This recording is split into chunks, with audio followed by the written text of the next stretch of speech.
soul. I don't know how, but we found it, something supernatural. The space between us, oh, it feels like home. Oh, you feel like home wherever we go.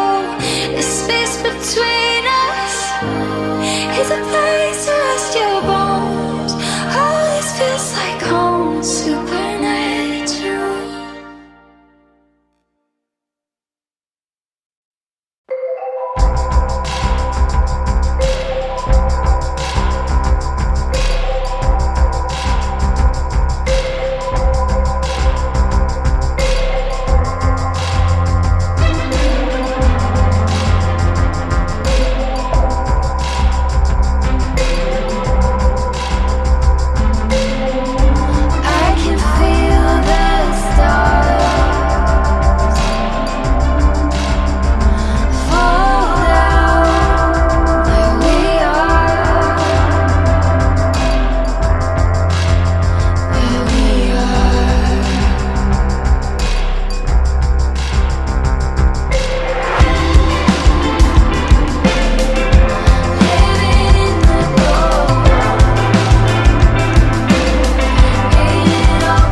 cuts through to me in every single crowd.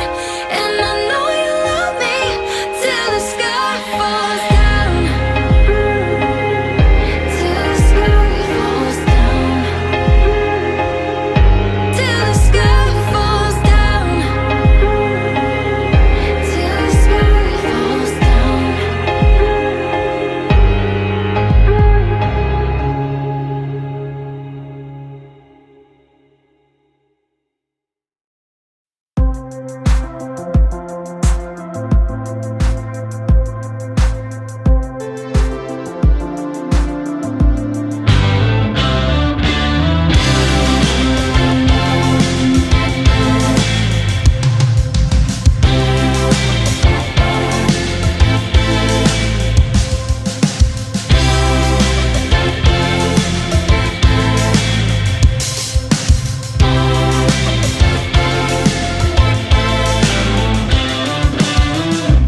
We were driving on the freeway, our minds drifting another state, floating above all the planes. Oh,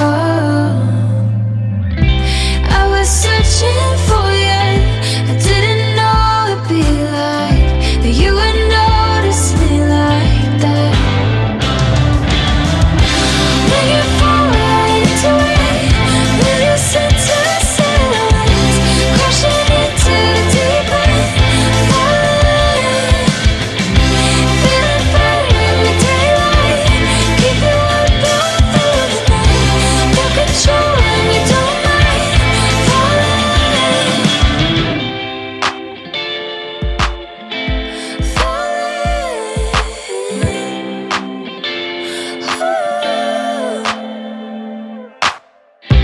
we were counting down the weekdays. Time with you has a halo. Nights are losing all of their taste, all of their taste. Way up here looking at you, never coming down, down. When you fall right into it, we listen to silence, crashing into the deep end, falling, feeling better in the daylight, keep you up all through the night, no control when you don't mind, falling, falling, falling,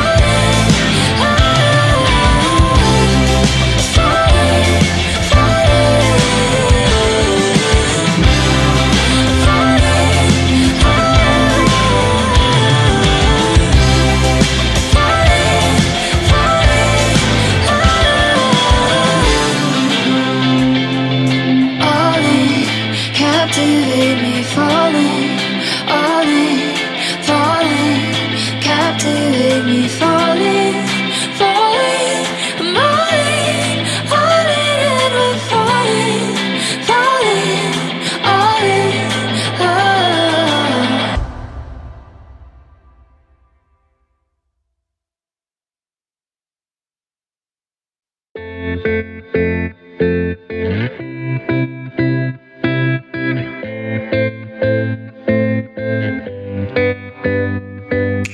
Waiting, daylight, get back. No man feel right. Waiting, daylight, get back. Go south. No man waiting, daylight, get back. No man feel right. Waiting, daylight, get back. Go south. No man waiting, feel right. Go south. No, in the daylight, outside daylight, waiting, feel right. Go south. No, somebody help me fool. Waiting, feel right. Go south. No, in the daylight, outside daylight, waiting, feel right. Go south. No, somebody help me fool. I don't feel right in the daylight, spending all my nights on the dark side. Somebody help me find a way to get back home. I could cave in, but I'm waiting, holding on to like that's fading, trying to find a place for all these ghosts I know. 'Cause the night feels long and my heart gets colder. Day by day I break away. I don't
Good evening. It is so brilliant to see you. My name is Patrick Regan. We are live streaming from the Kintsugi Hope office. It's a very special event.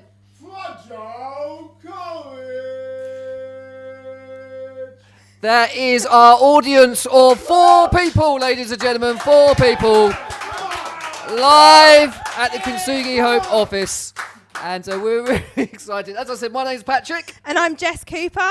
And you're hosting you for tonight. So we're going to have some incredible interviews, some inspirational stories, and we're going to be trying to understand what does courage mean. So please, we want this to be as interactive as possible. So if you can write in the chat what courage means to you, what do you think courage is? And hopefully during the program, Joel's going to give us a little bit of feedback from what is in the chat. But we're excited that this is part of the Big Give, aren't we, Jess? Exactly. And some of you might be wondering, what on earth is the Big Give? So we're just going to watch a short video which explains exactly what it is. Let's make this Christmas our most generous ever. From the 30th of November to the 7th of December. In the Big Give Christmas Challenge, anything you donate will be doubled. doubled. Doubled. Doubled. Doubled. Doubled. Doubled. That means whatever you give goes twice as far. together, we can make a difference. To offer opportunities To house the homeless. To heal our climate. To beat cancer. To care for our youngest. And our oldest. To nourish talent. To build a better future. Whatever your cause, together, we can. Visit thebiggive.org.uk. Between the 30th of November and the 7th of December. Choose from hundreds of charities to give to. And your donation will be doubled. I support the Big Give. The Big Give Christmas Challenge. One donation, twice the impact. Twice the impact. Twice the impact. twice the impact. Twice the impact. Twice the impact. twice the impact. Twice. You hear it now. Must be the rumor of a good life. I looked into the future, it was all the same. I was under the sky, no new horizons. Maybe Fantastic. I love Russell Brand there. He didn't have many lines, but he obviously had it there in front of him. And not many clothes on either. It was like... What was he wearing? I love him. He's what was great. the impact? Double. No, twice. Twice the impact. It's not hard, Jess. It's the only line you had to learn. Twice the impact. But explain, what is the Big Give?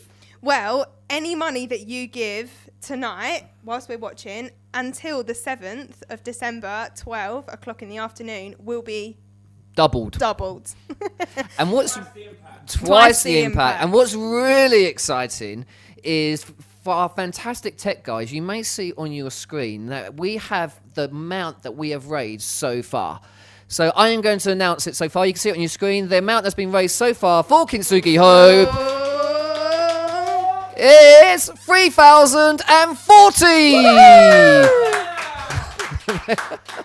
We thank you very, very much for everyone that's donated. And as you donate, this hopefully will work.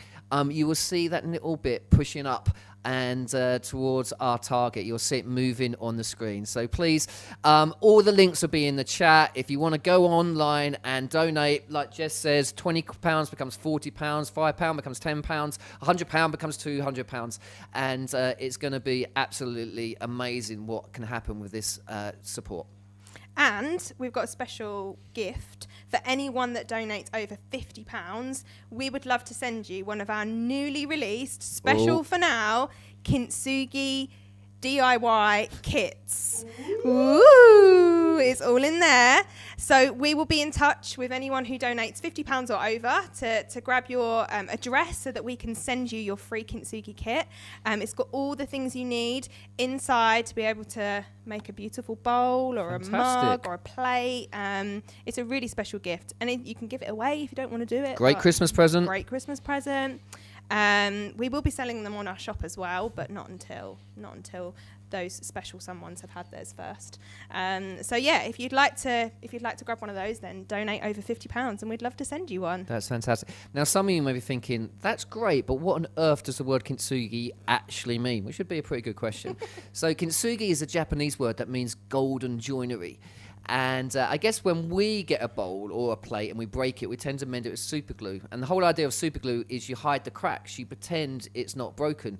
And so what they do in Japan is they put a gold powder in the glue. So instead of hiding the cracks, they make a feature of the cracks. Arguably, the object becomes more beautiful for being broken. And I am a firm believer that beauty comes out of brokenness, that our scars are not there to be hidden. Our scars make us who we are. And so Kintsugi Hope is built on that principle, that we really believe that whatever background people come from, they've got something beautiful to offer. Exactly. And we're just going to watch a short video now, which was made by our special friends in Bristol. It tells the story of what Kintsugi Hope means and the impact of our wellbeing groups. Check it out.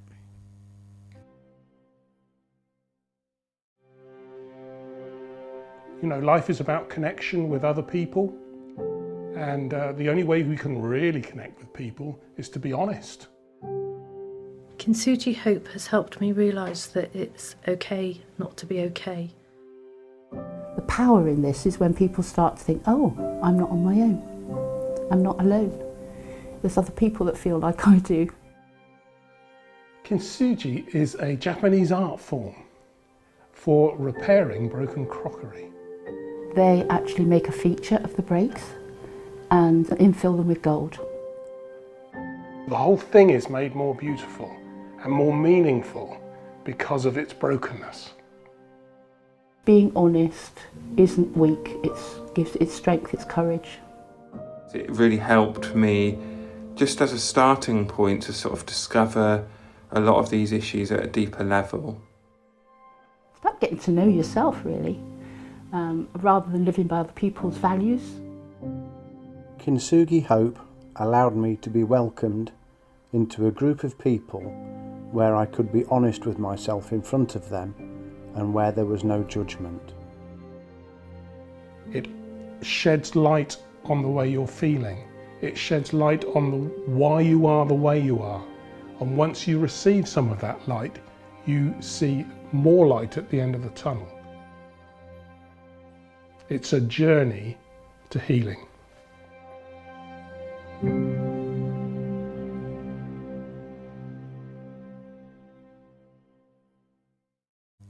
Wow. So, Patrick, the last 18 months has obviously been hugely turbulent, and a lot of people have really struggled with their mental health and have struggled with isolation as well, which is another one of the things that we want to challenge and work towards. So can you tell us a little bit about why is it so important that we're looking at the impact on mental health? Because that's what we want to strive for, isn't it, at Kintsugi Hope?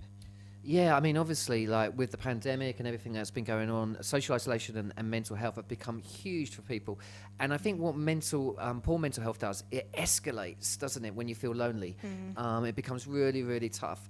And the reason why I think Kintsugi Hope is so important, that it provides community, it provides support, it provides friendship, it provides tools to help people. So what we do is we have a 12-week program that we train churches and charities to deliver this program in communities. So it's happening in homeless hostels and in pubs and in coffee shops, and it's starting to go back into prisons and schools and universities. And it's not there to go and fix people. You know, sometimes I think as charities we can be a little bit guilty as like, we're the rescuer. Actually, we're not the rescuer. We believe everyone has something to offer. Everyone has dignity. And what we're trying to do is create a culture where people can come together and really support one another at a time which is so crucial. You know, in Africa, they say it takes a village to raise a child.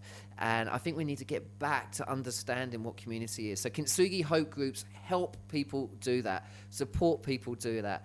And the stories are amazing. You know, we've heard from people at week 2 were having suicidal thoughts. By week 12, they've got a job. We've had people come to faith, people come back to faith. We've had people who felt lonely and isolated, limited mobility, actually limited confidence, didn't even get out of the house, start to go out of the house. Wow. We've had people who've just felt so full of shame because of their life experiences, realizing their story is their story. And as they share it, they realize that other people have got their stories as well, and that's okay. You know, to share the stories is really, really powerful. So I sort of feel like for a time such as this, Kintsugi Hope for this time is really important. And so we're hoping that thousands of people will go through groups. It's such a privilege to be involved in. It really is. And I can see you've got a broken plate in front of you. I've got one here as well. Yeah. Oh dear, it's really broken. Yeah. There we go. What are you going to do with that? Well, I'm going to attempt being the word, as this evening goes on, I'm going to Kintsugi-fy my plate. Ooh. Yeah, and hopefully by the end, a bit like Blue Peter, for those of you who remember Blue Peter, I'm going to show you what I've made at the end, okay? So hopefully it's going to be okay. And we don't have one that we made earlier. No. Like they do in Blue Peter. No, this is happening now. Live. This is your one chance. So I've got one as well, so we'll give it a go together. And we're going to be using one of our Kintsugi kits, which is really cool. So, Patrick, in the promo picture of this evening, there's a picture of you, and you're walking down a dusty road, and you've got a bit of a confused expression upon your face. That's the way I normally look, Jess. Particularly in this photo. Where are you? What's going on? Yeah, I know the photo you're referring to. I'm in Jamaica, in Trenchtown, where Bob Marley grew up, and it is an amazing, beautiful community, but a community that over the years has been torn apart by gang violence. And so I remember the first time I went there, I was there in June, and from January to June there were 600 people shot. Gosh. Just near where that photograph was taken, actually, there's a place called Bullet Alley, and you go there and there's lots of bullet holes in the walls. And I heard of a 15-year-old girl who was 38 weeks pregnant, they're 3-year-old twins, and what happened was gunmen came in, killed all 3 of them. And so this gang said, for everyone that you've killed, I'm going to go and kill 5 of yours. And so it was just so much heartache, so much pain. And I was like, this is the most depressing thing that's going on. But right in the middle of Trenchtown, there's this school called Operation Restoration. You can Google it. It's incredible. And it was run by this amazing lady called Lorna Stanley. And she invited me into the school. And I said to her, how do you handle the whole gang situation? And she said, well, one day, Patrick, gunmen came to me and put a gun to my head and said, give me money and I'll protect you. And she said, I looked gunmen in the face. I said, who do you think you are, Jesus? I was like, you're my new best friend. I really like you. And then she was like, I think that you should do a rap session. And I was like, what's a rap session? A rap session is when we get all the gang leaders together and you mediate between them. I'm like, do I want to get the gang leaders together and mediate between them? Not really. But, we did. And we got them together and we listened. We listened about persistent poverty makes you angry. We listened about aspirations. We listened if that you're the man of the house, you feel this responsibility to get money for your mum and for your younger siblings. And I started to realize that these issues are huge in this country and in other countries as well. One night we did a concert, and I never forget, Jess, I stood on this stage, and it was in the middle of the road. So this side of the road doesn't walk to that side of the road. There were kids everywhere. There were women actually not wearing many clothes, because by doing that they were saying, please sir, notice me, tell me that I'm special, tell me that I'm worth something. And so I did that classic thing I found in Sunday school. I just got a £5 note and I screwed it up and I said, who wants it? And everyone put their hand up. And then I stamped on it and made it dirty. And I went, it's crushed, it's dirty, who wants it now? Everyone still got their hand up. And I was like, why do you want it? And you want it because it hasn't lost its value, right? It's still special. And I'm here to tell you, whatever you've been through, that you are special, that you are made in the image of God. And if you let me, I would love to be able to talk to you and to pray for you. That's really, really powerful.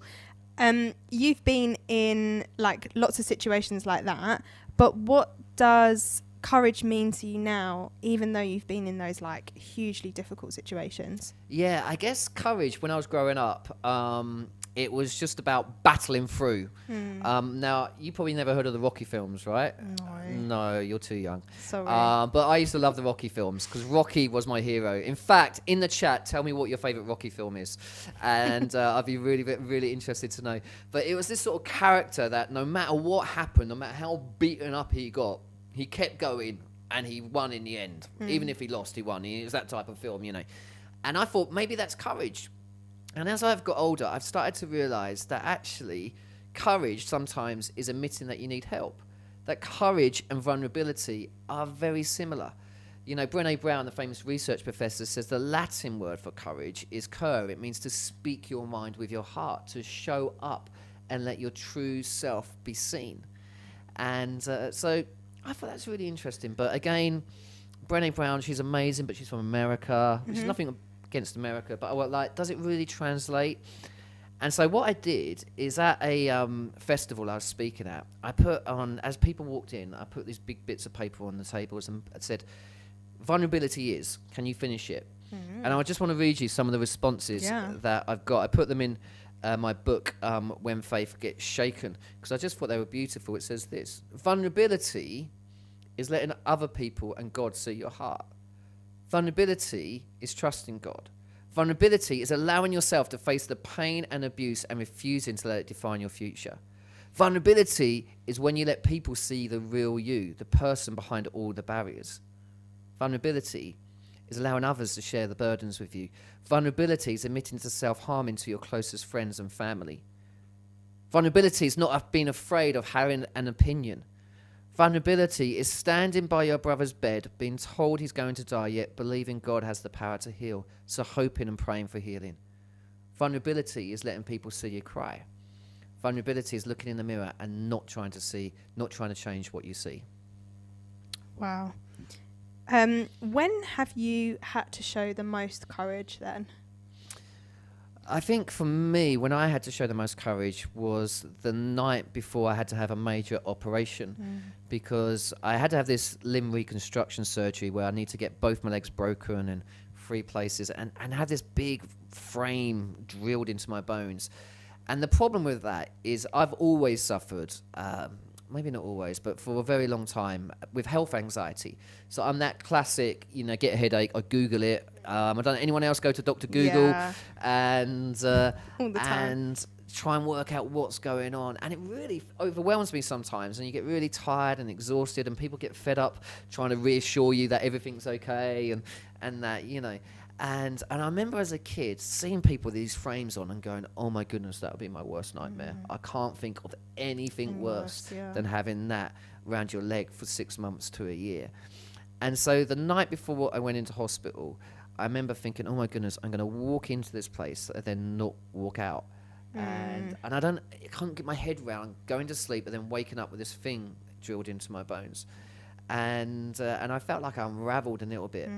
And I was like, God, where are you? And I remember this story. And the story was of Mother Teresa. And Mother Teresa once, a guy asked her to pray for him. And she said, sure, what do you want prayer for? And he said, clarity. And she was like, nope, not praying for clarity. And he was like, well, you always seem to have clarity, Mother Teresa. And she was like, I've never had clarity about anything I've ever done. All I've ever had is trust. So I pray you're going to trust. That's cool. And I think the thing on my leg, Jess, was that when I came out of hospital, walking was hard. And I fell a couple of times up the stairs. And I remember getting up to the top of the stairs once, and I fell. It was agony. And I shouted downstairs, that's it. I'm never coming downstairs ever again in my life. But, sometimes you have to push through the pain barrier to keep going. And that takes courage, because you know it's going to hurt. And I think that's true in life as well. My favorite definition of courage says that courage doesn't always roar. Sometimes it's the quiet voice at the end of the day that says, let's try again tomorrow. And I think that's what courage is. I love that. That's brilliant. And tonight we're going to hear from some incredible people who aren't famous. They're just people who have shown incredible courage through circumstances that life has thrown at them. But why do you think it's important to share stories?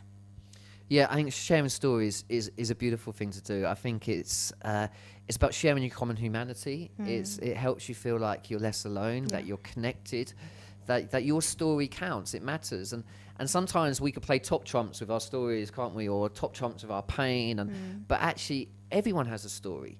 And I often say to people when I used to work in prisons, like, I don't condone what they do, but I bet you they've got a backstory. They've got reasons why things happen. Young people are not born angry.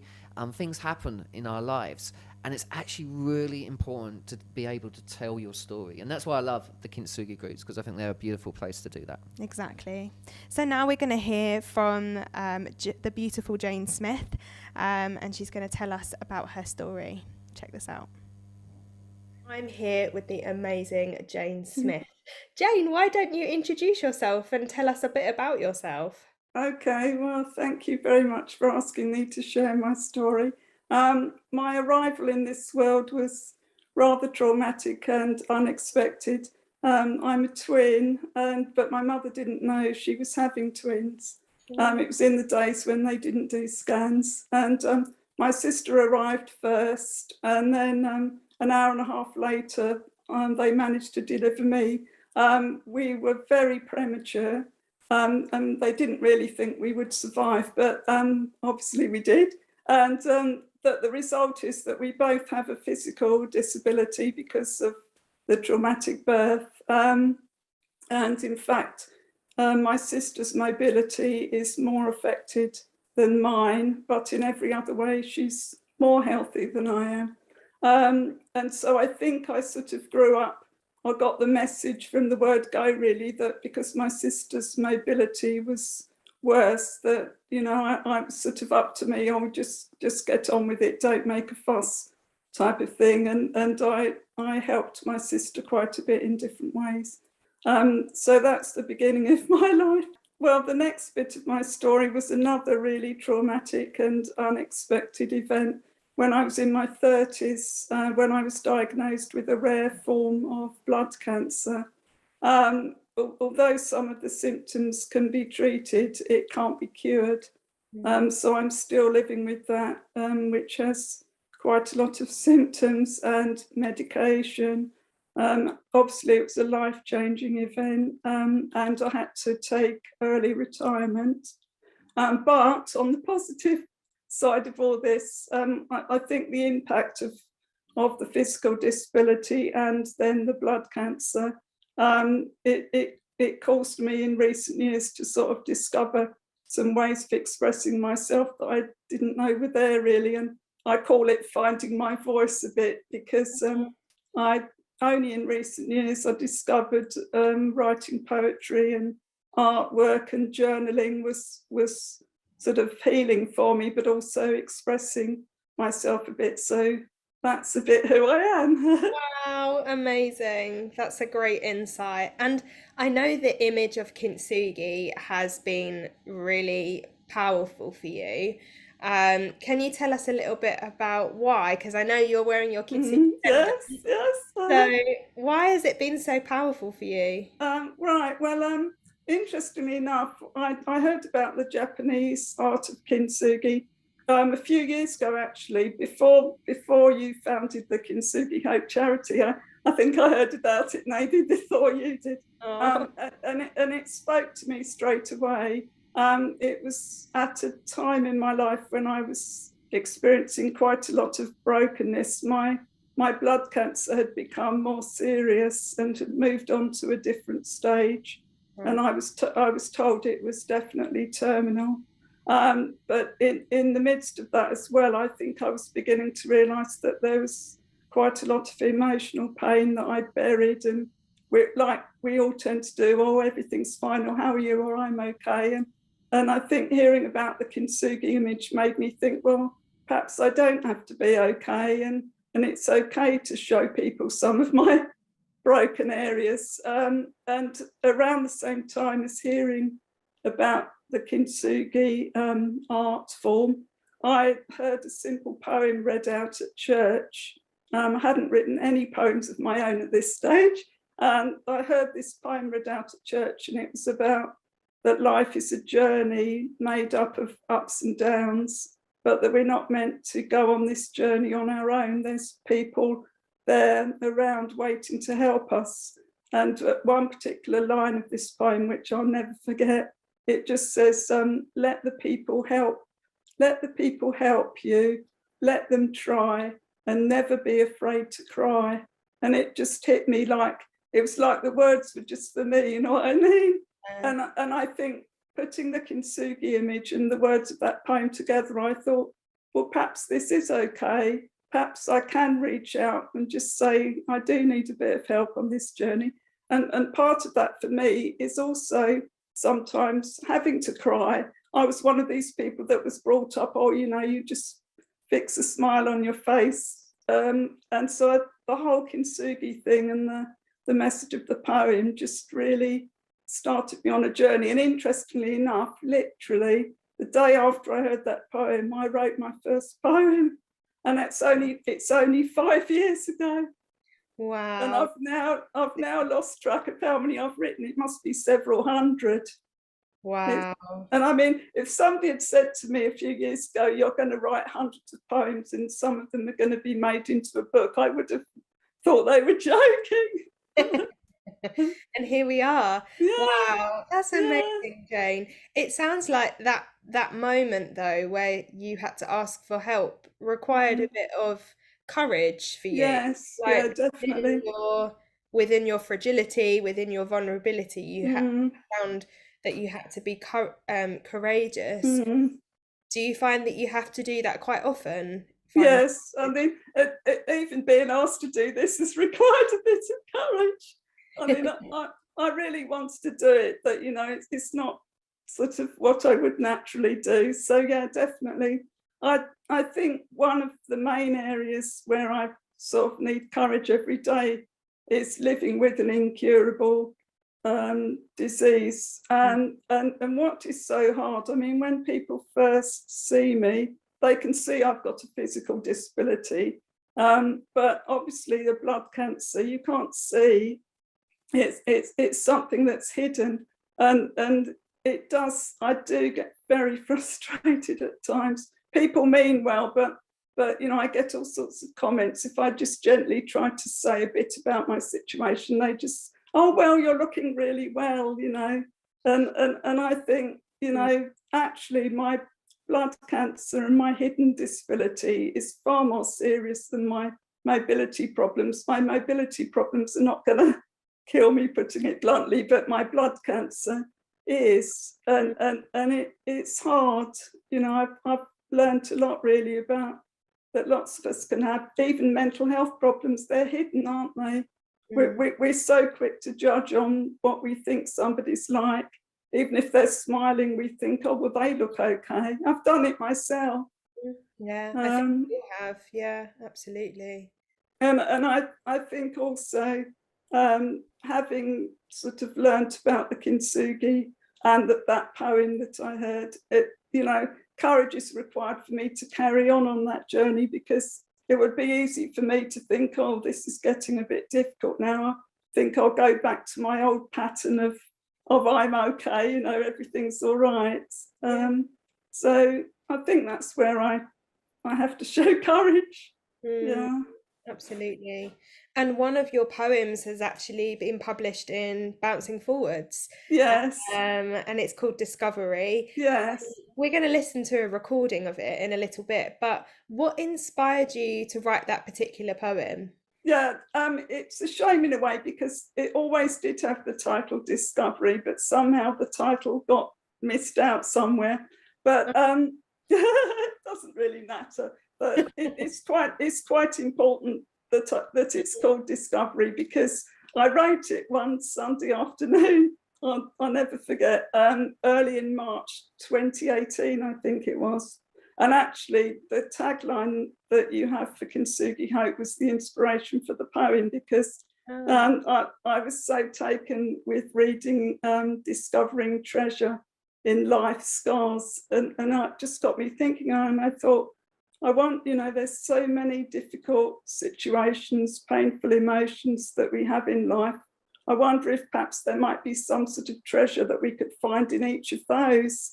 So it's something positive, even in the midst of something that seems terrible. So I started off making a list of sort of painful emotions and difficulties, and I thought, let's make it alphabetical. It wasn't too difficult to make the list, really, because unfortunately there's so many different things. So I sort of thought of things like anguish, brokenness, confusion, disappointment, horror, hurt, all kinds of things. And then I thought, right, now let's think about what's a positive thing that maybe I could discover in the midst of that. So again, wanting to keep it alphabetical, because that's the way my brain works. I thought, what about, you know, I wonder if I could find some acceptance in the anguish. and some belief in the brokenness and some healing in the hurt. And I went through like that. And I use it myself quite a lot, actually. If I'm really struggling, I say I'm feeling particularly anguished about something, I read it and I use it as a prayer, and I say, oh, Lord, I'm feeling anguish. Please help me to find some acceptance, or I'm feeling particularly broken today.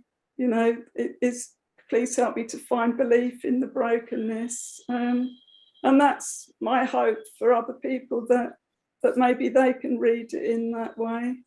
Well, if anyone would like a copy of Discovery, then they're more than welcome to email us and we will send it over to them. That's fine. Yes. Yeah. Jane, thank you so much for joining us on Fragile Courage. It's been amazing to hear about your story and how God is just using you and speaking to you every single day. So thank you so much. Okay, thank you very much. You're welcome.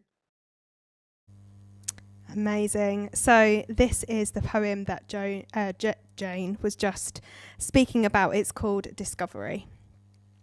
Acceptance in the anguish, beauty in the bruises, breakthrough in the battle, comfort in the conflict, courage in the crisis, determination in the distress, diamonds in the dust, direction in the difficulty.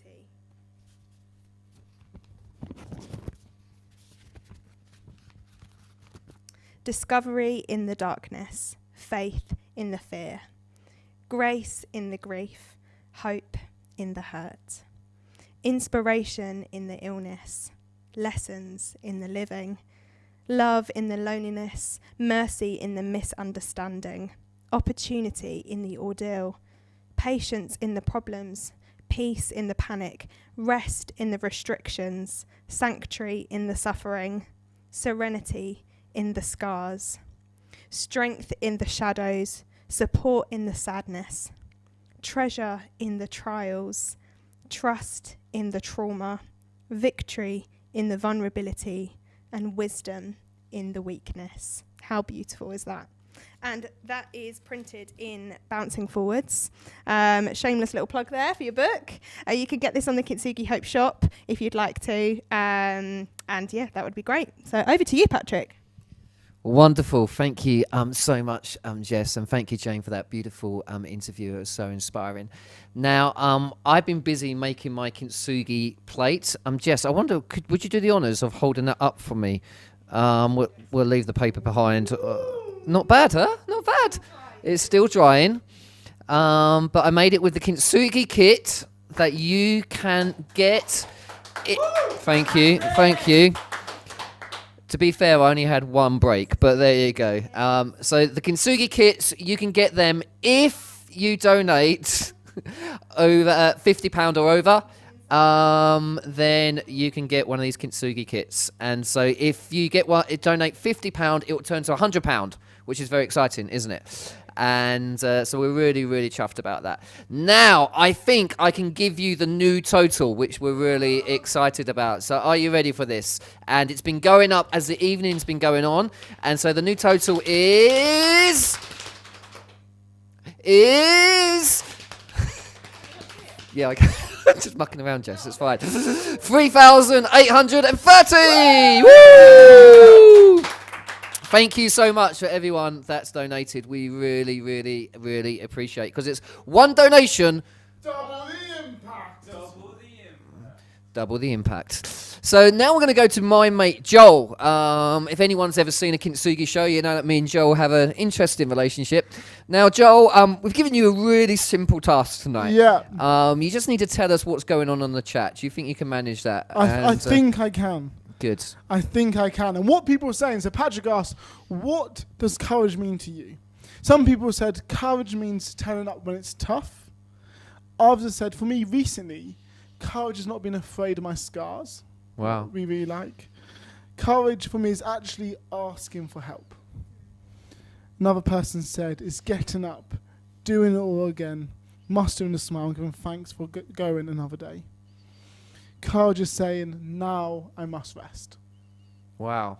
Yeah, that's really, really true, isn't it? Now, Joel, you're obviously quite young.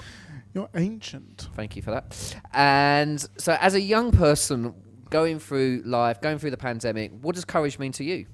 I would say courage means to me is to do good even when it's difficult. Give us an example of what that means. Coming into work every day. No, a real example for me would be, for example, I'd go where you shop. It's easy to shop on high streets. It's easy to shop on mainstream stuff. But if you want to do good and look after the environment, it's going the extra mile and finding local stores. Yeah, and not worrying what your mates think of you and No, all that all sort that of stuff, stuff. yeah. And, I imagine you're quite good at doing that. Sometimes. Yeah, yeah. And you must have a lot of courage because obviously when you give talks and it doesn't go well, which is most of the time, yeah, you get up on the stage and you do it again. I do it again. Again and again and again. I learned that It's from amazing. Patrick Regan. He's been doing it for 25 years and he's still getting up. Yeah, I know, but mate, like, when people shout out, get off, doesn't that, like, throw tomatoes at you, then you realise what's going on there? Yeah, it's humiliating, but Jesus says to be humble. Well, I'm here to teach you humility. Thank I want you so to know much. that. You're That's doing a great fine. job. I am doing a good job. I feel I'm very proud of how good I'm doing at teaching you humility. But what we'd love you to do now, just to say, we are joking. Someone the other night, in where we were. He's not. At some venue, like, are they serious? Yeah, we don't. We're actually best friends. But what I would love you to do now is in the chat, can you tell us the most courageous person you know and why? And we would love to hear who you think the most courageous person. It could be someone throughout history. It could be someone you know personally. It's someone that inspires you. Who is the most courageous person you know and why? Just write it in a sentence in the chat, and that would be fantastic. But now we're going to hear from a bit of a hero of mine. In some ways, just an ordinary guy, but in many ways, an extraordinary man who has lived out courage in every single day of his life. Please check out this interview with Tony Britton. I have the absolute privilege of having Tony Britton here with us. Now, not many of you will know this, but Tony has got a bit of his story in Bouncing Forwards. And maybe if you've read Bouncing Forwards, you'll now be able to put a face to the name. But I'm just going to read a little segment before I chat to Tony. So just to give you a little bit of context. As well as hearing many stories of pain and trauma in my work, here and abroad, I've also heard many stories of healing. One of our friends who runs a Kintsugi Hope group is Tony. He has had a 30-year career as a police officer in Essex and dealt with many traumatic situations. He was beaten by a drunken mob one Christmas Eve, and during other incidents, sustained a concussion, a broken arm, and many bruises. Dealing with death, suicides, dawn raids, riots, and losing colleagues all took his toll on him. 4 times he did CPR in the hopes of saving someone's life, but each time it was too late. Tony got to the point where he'd become station sergeant, and to the outside world, all looked well. But the build-up of so many traumatic situations, as well as the breakdown of his marriage, left him in a place where he did not want to go on. He found himself on the seafront at 1 a.m, alone in the bleak darkness, contemplating completing a suicide. He stood for a while, considering walking out into the freezing cold water, knowing he would die of hypothermia. Thankfully, as he thought about his 2 children, he couldn't do it, and he turned around and went home. He didn't speak about that moment for 27 years, but says in the weeks and months following that incident, what helped me to get to a healthier place was my church house group. They were incredibly honest, open and supportive. Though I never told them how suicidal I was, I did share some of my pain and my marriage difficulties. They listened, didn't judge me, and they prayed for me. They, in turn, were vulnerable and open, sharing their struggles, and I realised that helping and supporting them helped me. Alongside keeping fit, sport, sailing, church, and a supportive family, it all helped keep the level of stress in my life from overflowing again. Wow, amazing. Tony, that's just obviously a very short snapshot of what is a very long period in your life, 30 years. And obviously your story is still going on now. But you're now a Kintsugi Hope wellbeing leader, wellbeing group leader. You have set up a homeless hostel charity. You do so many amazing things. What has that journey been like for you? And you've also just recently completed the marathon for Kintsugi Hope. Tony, 67, completed a marathon for Kintsugi Hope. So what's that journey been like for you? I guess, Jess, it's just been a bit crazy. But I do remember that moment as if it was like yesterday, or it was so vivid, imprinted on my memory. And it was so good to have supportive friends and people that were just there for you. And I never said anything about that for such a long while. And then I was part of the International Christian Police Fellowship, and so I would speak at conferences. And I was in Spain, in Gandia, 5 years ago at a conference, and I was on the beach, and we were playing volleyball. And I just had this idea that I should share the story with the conference. And it was like, hang on, I'm the speaker here. I'm looked up to. I'm on the international board. I'm on the national board of the Christian Police Association in the UK. And I'm just about to share them. And this was not part of the program, you know. And I shared my story with people there from Spain, Germany, Italy, the Carbonari and Policia Nacional from Spain. And I shared my story because I just felt it was right to do so. And afterwards, a number of officers came and said, me too, me too. And so for me, this was like the being vulnerable and just, you know, stepping out and sharing that. And I think it's the small steps, you know, like I couldn't have done that after the event. I couldn't have done that for a while, but we're all called to take small steps of courage. And I think, you know, sort of like so God's taken me through lots and lots of small steps, and it's when something comes up, it's like, yeah, you take that small step. I mean, nobody knew at that time that I was depressed. I didn't know I was depressed, and I put the uniform on, and you put on the role, and you're a different person, you know, and no one would have suspected. And there are many people that are just putting on the role. But courage is being yourself and seeking out for help, you know. So that's brought me a long journey, and part of my journey is, you know, I lead a homeless charity in Braintree, Essex, and we ran the Kintsugi Hope pilot course, and I thought, well, this is supposed to be like for Christians mainly, but other people. How about I run it with the people in the homeless charity, just people that are homeless. None of them are Christian, but and so we did, and it was just amazing. People really connected with it. People, you know, really engaged with it because they realised how broken they were, and I was open and honest with them, and so they in turn were open and honest, and it just went amazingly. And even to the extent, the next time we ran a Kintsugi course, all the people who've been on the first one then recruited people and says, "Come on this course, it's amazing," you know. So it's been a bit of a journey, and I do lots of things, but I think you just take small steps, and God guides you and leads you into new things. Absolutely. I think your job as a police officer, it conjures a very stereotypical image of courage, doesn't it? Of like, you know, or bravery. But would you say that courage is also something slightly different as well, and maybe doesn't have necessarily that same image to it?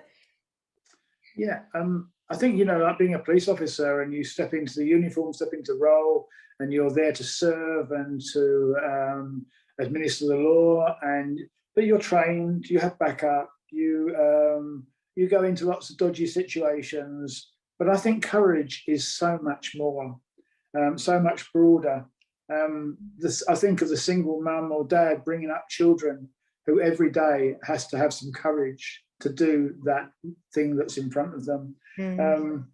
Those that are battling illness, either mental illness or physical illness, those in pain or with life-limiting conditions. There are so many people that are making courageous decisions, but courageous decisions are like feeling the fear, feeling the danger, and then stepping forward at that small step. And I think, that there are so many other people, being honest, being open, being truthful, being morally courageous, and not going with the flow, standing up for what you think is right and what is true and is good and is lovely, sort of like that's courage, that is courage. I just don't think that, the Rambo police cop courage is okay, but there is more courage elsewhere, and it's an everyday thing that everybody needs courage. Everybody needs to make those small steps of courage. For some people it's just getting out of bed in the morning. For other people, and we all have different levels, and we don't need to compare our different levels of courage. I love that. That's brilliant, because you can think that compared to somebody else, you're not as brave or you're not as courageous, but actually, whatever you're going through, chances are that you've had to be courageous at some point. I wonder whether you could share, as we come to close, the image of Kintsugi, so that bowl being broken and then put back together with gold. What does that symbolize for you? I think I've been more and more sensitive to the brokenness in my own life and in other people's lives. Okay. And then when Kintsugi Hope came along, I went to the initial opening things with Christy Wimber, and it was just like, yeah, I get this. This I can connect to. This is honest. This is true. This is completely biblical. And I just thought it was amazing, So now for me, and it's just developed over the last few years. I've now run 8 Kintsugi Hope courses, and they've all been a blessing to me, and I've learned off every course. But I just think that there's so much more to learn, and at the moment we're connecting on a Wednesday with a group of people who are on the edge. They are connected to the homeless charity. So I talk to people that have drugs problems, mental health problems and stuff, and you can just talk to them on that level that we're all broken, and then you connect. And so there is gold in the brokenness, and it just works, and I'm impressed by people connecting with Kintsugi. I'm impressed with they connect with the honesty, they connect with the openness, and they connect with the compassion, and you just see amazing responses from people in the courses, that they get the I've got it moment, wow, I've just, and I think that's really good, so I'm passionate about relationship and helping people to come into a closer relationship. That's amazing. Thank you so much, Tony, because you've taken time out of your holiday to zoom in with us today. So I'm really, really grateful for that. And thank you for being a great example of what it means to live with fragile courage, because it's just a beautiful thing to see. So thank you. Wow, what a fantastic interview, and I want to show you how proud I am of my plate. I think it's looking pretty good. What do you think, Joel? It's all right. Good 7 out of 10. I think it's 7 out of 10, like one of your talks. So I'm quite happy with that. How are you getting on, Jess? How you doing, Jess? Are you getting on okay? Joel, is it a beautiful meditative experience? Not quite. Joel decided to help, which made it go wrong. What? But we're getting there. Let me see if I can. Please break. Whilst there's a rather large blob. Yeah, who did that? Which was Joel was responsible for, and then I had to try and spread it out. But it was really fun. Yeah, I can imagine doing this with a group of friends. It'll be really fun. In fact, that if you bought a kit for over 50 quid, then you would double it. So why don't you buy one, Jess? And then, you know, it'll be good. You can do it with your friends, so it'll be fantastic. There you go. Well, that was amazing. And again, thank you for so much of the stuff that you're putting in the chat, talking about who is in your life, who is courageous. And it'd be really also interesting to know, when do you feel like you have to show the most courage? Has there been different seasons in your life? I know for me, parenting, I feel like that's a massive season of showing courage. And actually standing up and communicating my story, I found that quite a hard thing to do. Joel, have you ever shown courage? Sometimes I have. For me, I would say showing courage is, when I was in education, is still trying to go in even when I was struggling with dyslexia and not being able to do a lot of work to do that. So still trying to help do the academic system whilst it feels like it's not designed for you. Yeah, absolutely. And I know so many people are in that situation where you're in a system which you feel like, actually, can I be myself? Yeah. And so that's really, really true. But yeah, I know you do show lots of courage. But what we're going to do now is we're going to listen to a beautiful poetic piece, really, talking about what courage means to them. Check this out.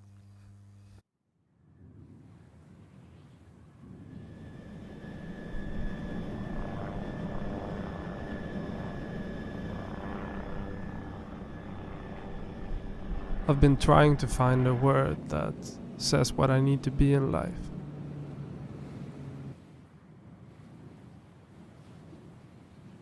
Brave is a word that comes to mind.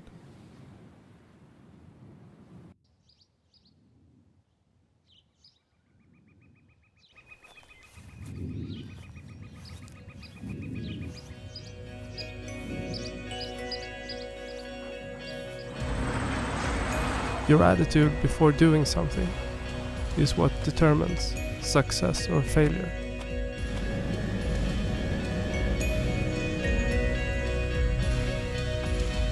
There can be no courage unless you're scared before doing something.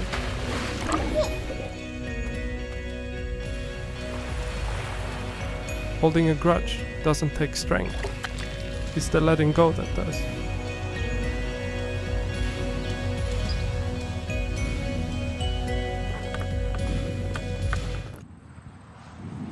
Don't let your pride or lack of courage stand in the way of saying you're sorry. Never stop doing your best, just because someone doesn't give you credit for it. Don't wait until people are dead to give them flowers, or to say I love you.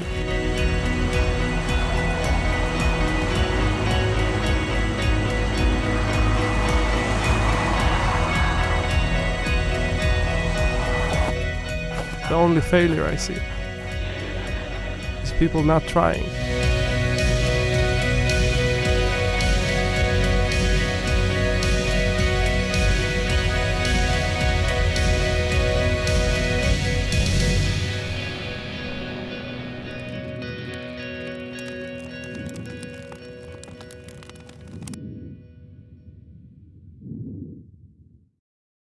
Wow, that was absolutely beautiful. Thank you to everyone that is joining us tonight and sticking with us. I hope you're finding these stories really inspiring. I know that I am.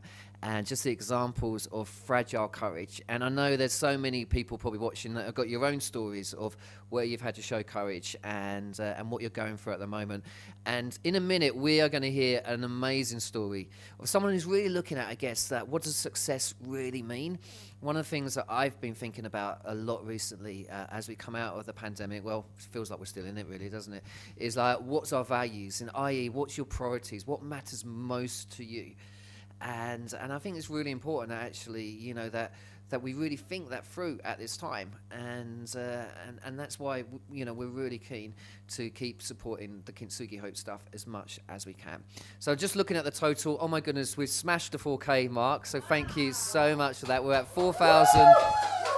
290. You can see that going up on your screen. So we're really, really grateful. Sincerely, thank you so much. It's going to make such a difference to so many people's lives.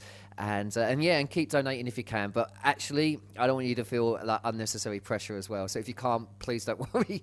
We want you to enjoy this evening and just watch along with it as well. So where we're going to go now, we're going to go to Tola, who's going to tell us her incredible story of what she's been through just in the last year or so. So do check us out. This is Tola Fisher. I'm here with the amazing and beautiful Tola. Tola, you have been through a pretty huge journey in your life so far. We spoke briefly when you came and did an episode of Bouncing Forwards on TBN, and just hearing a snapshot of your story then was just so insightful and inspirational. I know your journey's continued since then, since last year. Just give us all a little bit of an insight of your journey so far. Thanks, Jess. I guess the biggest things that kind of hit me in my 20s were I got married, which is great, and then we got pregnant with our daughter Annie, and she died shortly after birth. And about maybe 4 months after that, my then husband filed for divorce. And this is before I was 30, and I kind of felt like, my whole life felt like it was spiraling out of control. And I thought I had it like a perfect life. And so I've written about this stuff in my book, which came out last year, which is called Still Standing, 100 Lessons from an Unsuccessful Life. Stuff that isn't in the book is the fact that when I got engaged to my then ex-husband, my mum didn't approve. So I was estranged from my mum for a while. Also in my late teens, early 20s, I was in a church that turned out to be a bit of a cult. So that was a bit traumatic. That's not in the book either. But yeah, and then so I've been kind of since the divorce, which was actually 7 years ago tomorrow. Wow. Yeah, so that feels like, like 7 feels like a time of completion. That feels like a good kind of round time start over. And then earlier this year, 2021, I was diagnosed with an aggressive cancer in my uterus. Right. And had to have an operation to have my left ovary removed because it had just gotten so swollen and so big. I looked like I was about 6 months pregnant. I thought that was all done in April after the operation. I lost so much blood. I had to have about 5 blood transfusions. But then I was told that the cancer had come back and I had to do chemotherapy. And it's quite an aggressive chemo regime. I don't think regime is the right word, but an aggressive chemo they'd scheduled in for me. And I really prayed. I was like, God, I trust you for all of this stuff. But one thing I ask is that I won't lose my hair. And I have lost my hair. So it's been quite intense, like emotionally, I think mentally, and I battle spiritually, definitely. But as my book title says, I'm still standing. So that's where I am now. Well, just for the record, you look gorgeous with short hair. Thank you. I know it's like, it must be tough, but you do suit it. Wow. I mean, it's just so you've literally condensed it into like a few minutes. So no wonder it's just been a bit of a whirlwind. Has your definition of success kind of changed? Because your book is obviously called 100 Lessons on How to Live an Unsuccessful Life. So it's like, obviously the world has a way of viewing success, and then life happens, and then we're like, what does that now mean for me? Am I now unsuccessful? So how has that changed your view of success?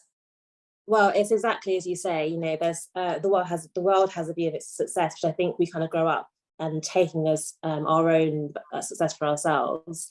And in my book, I kind of say that it's really important to consider what success means for us personally. And I grew up like quite a high achiever. I was always very determined, and my friends say, whatever Tola says she'll do, she does. And I guess there's a bit of pride around that as well. Like, I get stuff done. And then I had these experiences, and I was like, oh, I can't actually control. There's only so much I can control in my life, especially when it involves other people. Success for me, now it's knowing what God has called me to do, which would mean I've taken the time to, as a believer, taking the time to try and listen to what God wants me to do and is calling me to do, and then just doing it and walking in that. Wow. And how are you now, like in terms of health? Like, what does that look like for you right now? Yeah, good question. I'm doing really well. I have a really bad habit of just jumping back into things because I don't like being sick. Like literally, like if anyone says to me like last year, you're going to have this happen to you. I mean, everyone will say that, you'd never imagine this would happen to you, but I am so healthy normally. Like last year I was walking about 3 hours a day to and from the office, and I was fine. Like I didn't have any problems. I do yoga, I played netball, like I'm quite healthy and quite fit. So I struggled with being sick. But the doctor said because I was quite healthy before, I recovered quite quickly. So my instinct now is like, great, get back into work, do this. Mm-hmm. And actually I'm learning like God's calling me to just rest and just actually chill out, because I think I probably abused my body for too many years, pushing it really hard. So success for me actually means like God says, have a Sabbath rest. So you're actually doing that. I'm not seeing it as successful now when I'm like, I was working until midnight, or, worked from 4 a.m. till whatever. That's not success for me now. Success is like working 6 days a week or 5 days a week even, getting my stuff done and having time for a full day rest. That's really important to me that I do that. And that's what I'm calling success for my health. That's lovely. I love how success is changing with you and your journey as well. That's really cool to see. Do you think that, do you think the words like fragile and courage can be used together? Like, how does that make you feel, that phrase, fragile courage? Fragile courage, yeah. It's interesting. I definitely think that can work together. My thing has always been about resilience, though. I think for a long time I thought that's what I want to be able to do, because I felt like with every knock in my life, God has shown me how to get back up again. So I focused on that.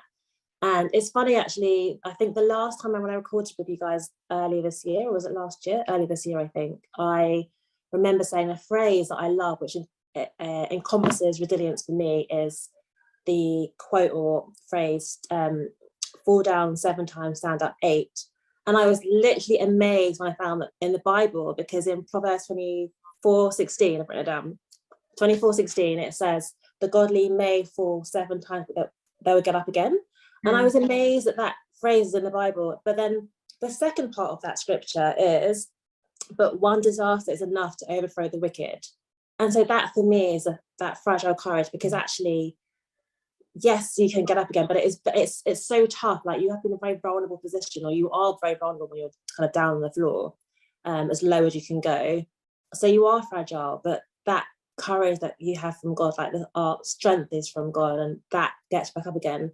And that's the kind of juxtaposition that means that it can sound like an oxymoron, but actually it works to go work together. If we're vulnerable with ourselves and we know we can't do it, and we say to God, I can't do it, He'll help us do it. So yeah, that's where I think it works. That's brilliant. I didn't know that was in the Bible. No, it's not. That's amazing. I love that. That's such a good image and verse to symbolize what that means. So that's amazing. Well, Tola, we do wish you well on your journey of recovery, and for your full strength to return. But it's really good to hear that you're looking after yourself, and that so far things are going well. So thank you so much for sharing your story with us. Yeah, really appreciate it. Wow, what an amazing story. What a great interview, Jess. Well done. And it's been fantastic. Now, how are you getting on with your plate? Why don't you show everyone? I think you've been smashing it. Oh, it's stuck. Trouble. Very nice. You Look at that. You used a bit too much glue. Yeah. I think that looks smashing. No, nor do I. Hey. Cracking. Smashing. Hey. Anyway, we are so grateful for your support. We're at 4,432 now. Woo! So, I don't know. Do you reckon, Joel, we could get to 5K? I don't know. It's a bit of an ask. I reckon we could get to 5K. Where's your phone? I'll see how hard it can be. You've got Apple Pay. You were actually looking for it for a minute there, weren't you? And we were trying to do the maths. What do we need to get to 5K? Me and Patrick realised neither of us were smart enough. So we asked the rest of the team, and we need to have in total £280 donated, and that which will be doubled, what will get us to 5K. Because it's twice the impact. One donation. Double, right? The impact. Go again. Go again. Go again. Go again. One donation. Double the impact. Twice the impact. It says double on the screen. Oh, okay, I'll let you have that. So, what's it like in the chat? I can see my daughter's Yes. very Your daughter's speaking words of wisdom. yeah, she's actually one of the most courageous people I know. Actually, Yes. she really and is. she said, really is. for her, what courageous is saying. It says, finding the strength inside of you, because without that you can't carry on. Yeah. And other people, when you said who's the most courageous person you know, we've had some person say my sister Susan for battling cancer. Someone else has gone, my dad, he worked on the front line as a nurse during lockdown at the peak of COVID. It's courageous, isn't it? My brother John, who's got autism, Asperger's and other learning difficulties, but yet that doesn't stop him living out his life for God and encouraging others. Yeah. It's awfully courageous. And these are everyday stories, aren't they? This is like courage every day. Every day. Every day. It's not just one heroic act. It's every single day. And that's what courage is, isn't it? It's getting up every day and keeping on going. It's not just one thing. It's going, I can do this again and again. Absolutely. And is there any more examples there? You said someone Yes. mentioned Nelson Mandela, I noticed. Yeah, someone said Nelson Mandela for all he did. Yeah. And then another person's Incredible. gone, my beautiful teenage children who have both been horrendously bullied, trolled, physically, mentally and verbally attacked, Wow. but they are both thriving now. Wow. I thank God for them every day. So many incredible stories. Yeah, and we're so grateful and for you sharing your stories and what you think courage is. We're going to listen to our last interview now. So this is an amazing Tanya from Northern Ireland as she tells her beautiful story and just what's happened in her life. And I get that some of these stories for some of you are challenging because you're all going through your own journeys. We all are, aren't we? We all are. And I think that's the whole thing about Kintsugi. There is no them and us. It's just us as a community going through stuff together. And that's what we want Kintsugi Hope to be, is a community. So, sit back. This is our last interview. And then hopefully we'll reveal the grand total at the end of the evening. But thank you so much. Check this out. This is Tanya. Hi Tanya. We met Tanya in Northern Ireland, which was amazing, but we've been journeying with you for a little while. I know that you've just had such a story, and your journey through life has been one of such courage and such perseverance. I wonder whether, just in a little snapshot, whether you could tell us a little bit about your story. Certainly. Hello, everybody. So my name's Tanya, and I'm 42 years old, and I am married to Colin, and I have 3 beautiful teenage children, and I am a Christian.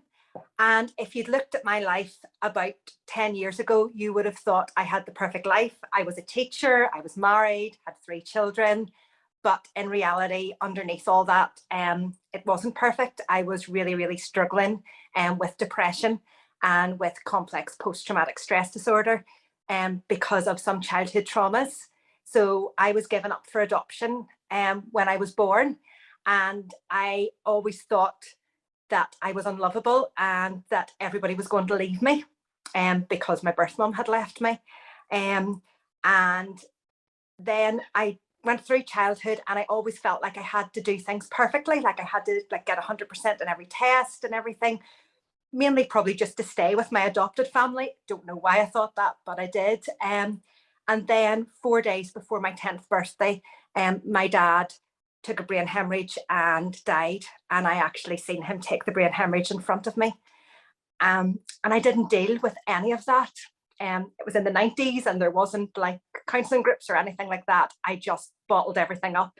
So I went through my teenage years and into my early 20s and coped myself, mainly through self-harm. I would have cut myself a lot and tried to control everything in my life, and everything had to seem perfect from the outside. And then when I started to have my children, I was finally diagnosed with postnatal depression, and was really, really lucky to get the help that I needed straight away, because there weren't waiting lists then, which was amazing, because there are big waiting lists now in Northern Ireland. And that was great. I had a great team that worked with me. I was on medication and was slowly starting to make progress. Although I found the medication, I was taking medication to wake up in the mornings. I was taking medication to help me sleep at night. I was taking medication for anxiety. I just felt like my quality of life wasn't great. I had shared with my church that I was having mental health issues, and they hadn't dealt with it very well. They didn't really understand. And some of them had suggested that maybe I needed to come off my medication. Some people told me I just needed to pray more and have more faith. So again, that made me put up the wall and pretend that everything was okay. And then just to fast forward about 6 or 7 years ago, and with the help of all the professionals that were working with me, I decided to search for my birth mum, because I thought it would give me some answers, and I thought I was well enough and ready enough. And at the start, things went really, really well, and it all seemed great. And then she decided that she didn't want me in her life anymore and rejected me. And that completely broke me. It didn't even break my heart. It shattered my heart into pieces. I just physically, mentally, emotionally did not know what to do. And in my head, it backed up everything that I believed about myself, that I was unlovable, worthless, nobody would want me.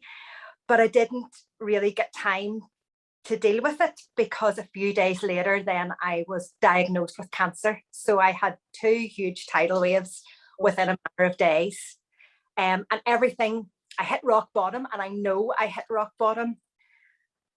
But then God stepped in. And that, I think, is the amazing thing. And that's what I love so much, especially about the Old Testament. If you can love the Old Testament, that there's all these stories where people, the Israelite army is facing defeat and everything looks lost. And then there's, as an English teacher, the ... And then God stepped in, and God stepped in and completely met me where I was at and completely turned my life around. And he broke the power of the word cancer in my life. He healed me from cancer, but he didn't just heal me from cancer. He healed me mentally, and over the past number of years, and that's been a process, he has broke all the negative things that I've said about myself and rebuilt me, like with Kintsugi pottery. Wow. It sounds like you every day have had to kind of make decisions about to be courageous and to persevere. But what does that look like on the daily? Because there must be moments where you were just completely like a mess on the floor. Yeah, so I know Patrick had asked on Facebook, what do you think courage is, and what does courage mean to you? And I think so when I had cancer, I consciously made the decision to be brave and to choose courage every day. But I was thinking about this before we met, and I think when I had depression, it was a subconscious choice. And I think being courageous and being brave means different things for different people, depending on what you're going through. So when I had depression, I think the brave step I took was asking for help, because everything had to be perfect. And, I didn't necessarily want to admit that I had a problem or ask for help, but just to take that first step and ask for help and get help. And also on days when I just did not want to get out of bed, both when I was depressed and also when I had cancer, I think courage was just getting up and getting out of bed. And even if it was, I'm taking this day at an hour at a time, and whatever happens, I'll get through it. That was one of the things, I suppose, that I did. And one of the things that I was really hurt about was obviously my dad dying. And the date of his death was the 21st of July, 1989. And the date that I got for my cancer operation was the 21st of July, 2016. And when I got that date, my first thought was no, because that's a date that I always associate with death. And my first thought was, I am going to die. But my pastor came and prayed with me, and he said, what if God wants to turn a date that you have associated with death into a date that you now celebrate as a date of a second chance and new life? And he does. He wants to redeem everything. So a date that once I held, I hated coming up, and I used to dread coming up and ruined my birthday every year, is now a date that I can celebrate second chances. Wow. Wow, it's making me quite emotional, Tanya. I've got a tear in my eye. I just love that. And you took on a crazy challenge this year, which I'm not going to steal your thunder. I'm going to let you say it, but it was absolutely crazy. Tell us what you did. So I hit my 5-year all clear cancerversary this year. And at the start of the year, woohoo, I decided I wanted to challenge myself to run an ultramarathon. because running was one of the coping mechanisms I learnt whenever I had depression. And so I was training for an ultra marathon, and then the beautiful Sarah Allen, who is the Northern Ireland ambassador for Kintsugi Hope, had asked me, would I be interested in helping her raise awareness and raise funds, raise awareness in Northern Ireland and raise funds for Kintsugi Hope by running the London Virtual Marathon. And I knew I wanted to run my ultra marathon for a charity, and I'd been praying about it, and I just didn't know what to do. And when Sarah said Kintsugi Hope, light bulb went on, and I went, yes. And I said, yes, Sarah, I will, but can I do my ultra as well? So then I decided that since I was 5 years all clear, I would run 5 races. 4 of them would be marathons, and 1 of them would be an ultra marathon. So I ran 4 marathons and an ultra marathon to raise funds for Kintsugi Hope. And the brilliant thing was that the ultra marathon fell on the actual date of my all clear cancerversary. No. Yeah. So the Sunday morning, it went overnight from the Saturday to the Sunday, but the Sunday was actually my cancerversary. So at midnight, when I was running around the forest, I was like, oh my goodness, I've hit my milestone. But the ultra marathon had fallen on that. So I thought, right, I have to sign up for this event. But the amazing thing was that I did it, and that I can say now that I can, and I will, and all with God's help. Wow. Amazing. Absolutely amazing. You are such an inspiration, Tanya. Honestly, you really are. And the fact that everything you've been through, you've just got one of the most beautiful smiles. And yeah, I'm just blown away by you. You're amazing. Thank you so much for taking the time and being vulnerable in sharing your story. Really, really appreciate it. Wow. Hasn't tonight just been amazing? I've absolutely loved it. It's just been so lovely to sit and listen to these stories that we've shared with you this evening, but also your stories and your definitions of courage and who you see courage in. It's just been beautiful. We're coming into land, but before we say goodbye, we wanted to tell you about some lovely things that we've got for sale in our Kintsugi Hope shop. So we've got the This Is Me Wellbeing Journal. It is full of positive thoughts, which is very handy when you're journaling. If you tend to journal when you're feeling a little bit down, it's sometimes nice to have something that's a little bit positive in there. So it's got lovely quotes. I don't know if you can see this, but lovely quotes in there. So that's on our shop. There's a lovely Christmas present. We've also got Bouncing Forwards, Notes on Resilience, Courage and Change, which we heard a little bit about earlier. So that's on our shop. That's Patrick's most recent book release. Oh, here we go. There we go. Lovely, lovely. We've also got Honesty Over Silence. It's okay not to be okay. Sorry, this camera. Wouldn't be a very good TV person, would I? There we go. We've also got When Faith Gets Shaken. This is did it again? That camera. This camera. We've also got When Faith Gets Shaken. This is the 2nd edition. So it's got stuff around Kintsugi Hope in there. So that's only been released this year, hasn't it? Yes, it has, yeah. And then we've got And Yet, Finding Joy in Lament, which is by the beautiful Rachel Newham. She has started working for Kintsugi Hope this year. This can go along with Advent and Lent. It's beautiful. It's poetic. It's just a brilliant, brilliant read. So there's that. We've also got our Kintsugi pendants. Thanks, Louise. This camera here. So these are handmade. I don't know if you can see the gold. There we go. Ooh. Try and bring it in line with my face. There we go. Ooh, look at that. There we go. Lovely focus. So these are hand painted, handmade. We've got some in black. We've got some in blue, maybe even green.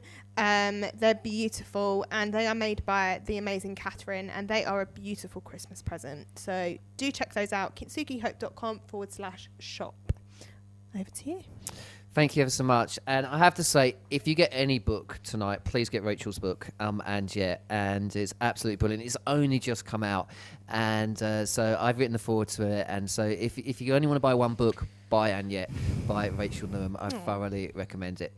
So we are so chuffed that you have been with us tonight. And And in a minute, we're going to watch what I think is probably my favourite Christmas song.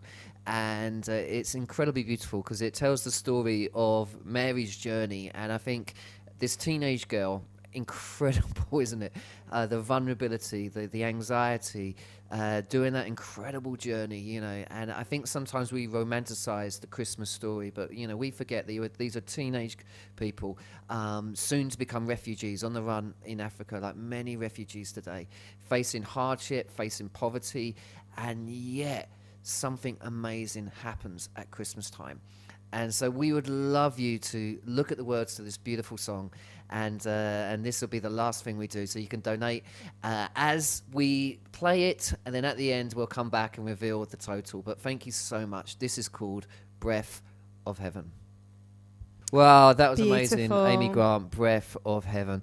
Well, we are just about done. But if you would love to see an in-person event, then me and Joel and some of the Kintsugi team are going to be in Claygate tomorrow night. And for the Bouncing Forwards tour. So if you want to come and join us, already well over 100 tickets have been sold. I think it's actually free to get in, so I don't know why I'm saying sold. But please go on the Kintsugi Hope website, look at tour, and you'll be able to book your place in because of COVID regulations. So you need to book your place.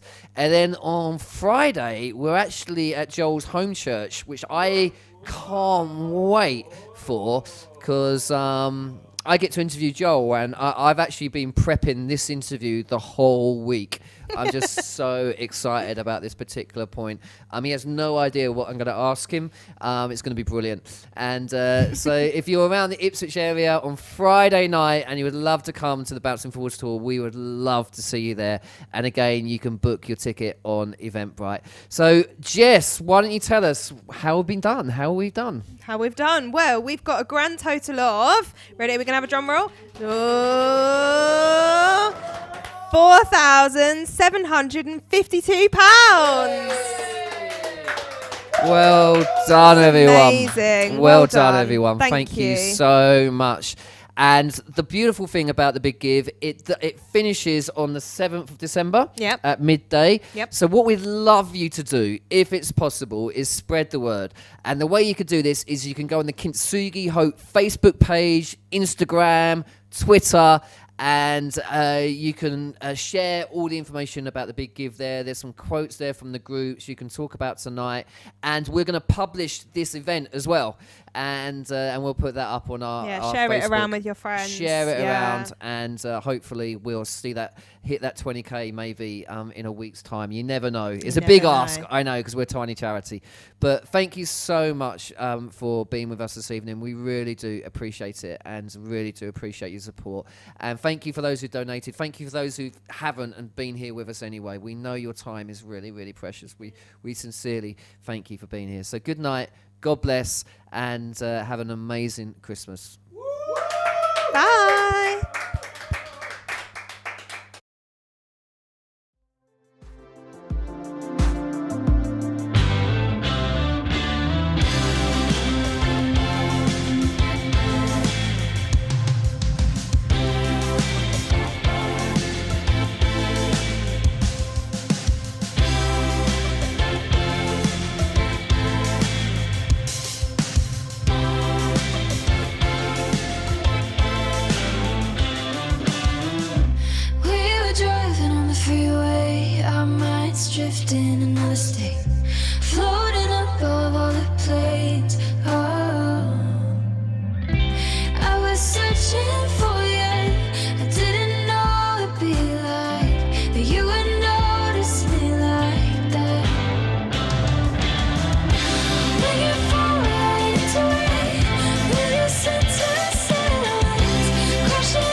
get back